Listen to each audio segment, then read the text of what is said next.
Hello and welcome to the Let It Ride podcast, coming at you to preview Week 8 in the NFL, which kicks off tomorrow night with the Minnesota Vikings taking on the Los Angeles Chargers. Coming at you a day early, have a busy day with work tomorrow, so won't be able to record. It's coming at you on a Wednesday night.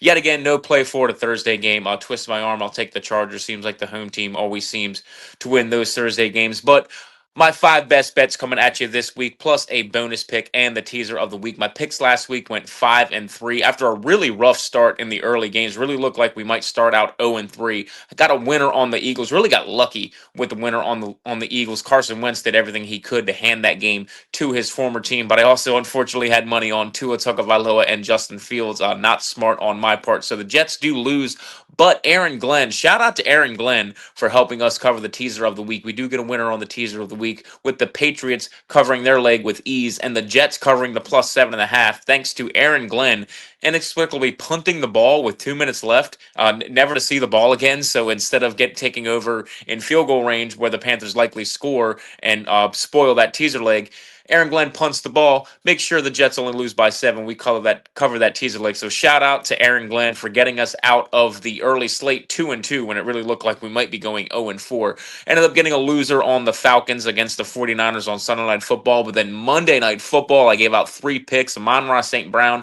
over 80 yards, the under 54.5 points, and the Lions minus 5.5. All cash, a 3-0 sweep on Monday Night Football.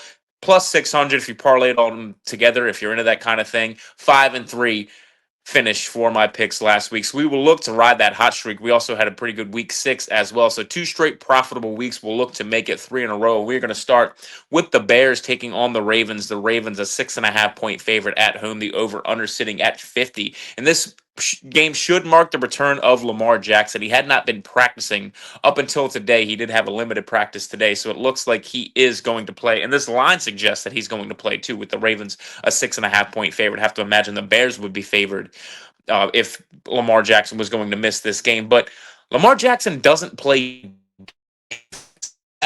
The main problem with this Ravens team, they are 27th in the league on third down defense. They are last in the league in points per game allowed, 27th in yards per play allowed, 31st in sacks, 29th in takeaways. So this defense not playing well. Lamar Jackson coming back, yes, they're going to get a boost to that offense, but this defense is still really, really bad. That's why I'm keying in on the over 50 points here. I think the Bears will be able to move the ball on this porous Ravens defense. And on this other side, the Bears defense ranks last in yards per play allowed. So this is a Ravens team that's going to be able to move the ball on this Bears team as well.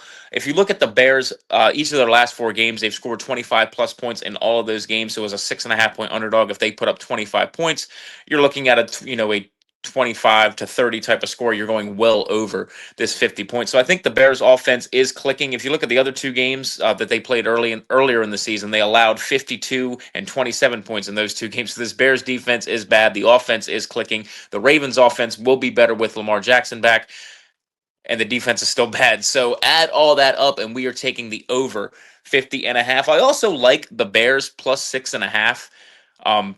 I just think that they're going to be able to move the ball on this Ravens team. You look at the Texans in the Monday night game a couple of nights ago, the later Monday night game, most people didn't stay up for because it started at 10 o'clock and get over till 1 o'clock in the morning here on the East Coast. But that Texans team, that Texans offense that completely struggled against the Seahawks, they put up 9.0 yards per pass attempt against that Ravens defense, 5.0 yards per carry, had 3 explosive plays, had no explosive plays in the game against the Seahawks. This is an offense that is completely struggling. They were able to move the ball against the Ravens. So I do like the Bears plus 6.5 as well. I think they're going to be able to move the ball, but my main play for this one is going to be the over 50 points. That is going to take us on to the Jets taking on the Bengals. The Bengals, a 6.5 point favorite at home. The over under sitting at 44.5. Made a huge, huge mistake betting on the Jets last week.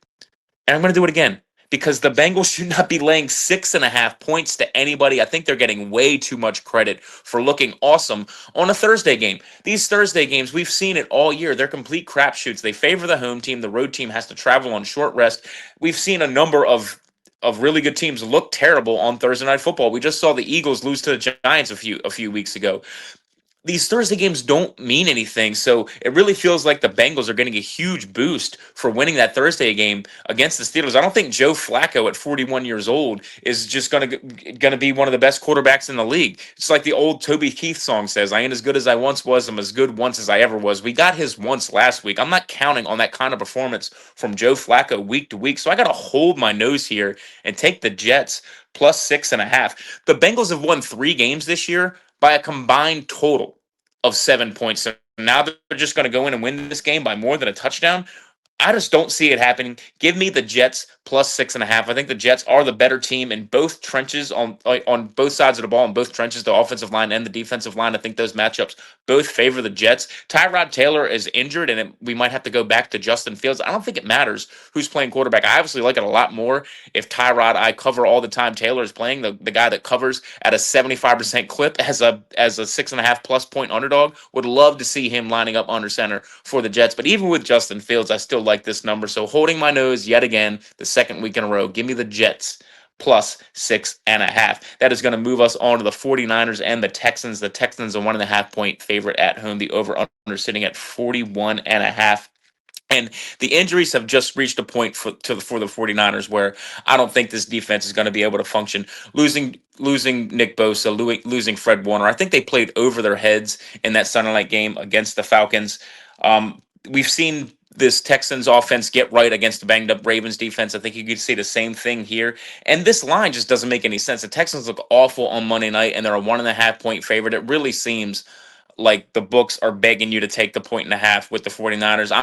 I'm going to zag and go the other way. Give me the Texans minus 1.5. This is a defense. I know the offense has been struggling. This is a defense that is absolutely incredible. They are top 5 in both yards per carry and yards per pass attempt allowed. Number 3 in the league in yards per play allowed. Yes, I know the offense is still broken, but I think this defense is going to be able to do just enough, especially when you consider they really only have to key in on one guy. Christian McCaffrey accounted for 62% of the 49ers offensive output on Sunday night against the Falcons.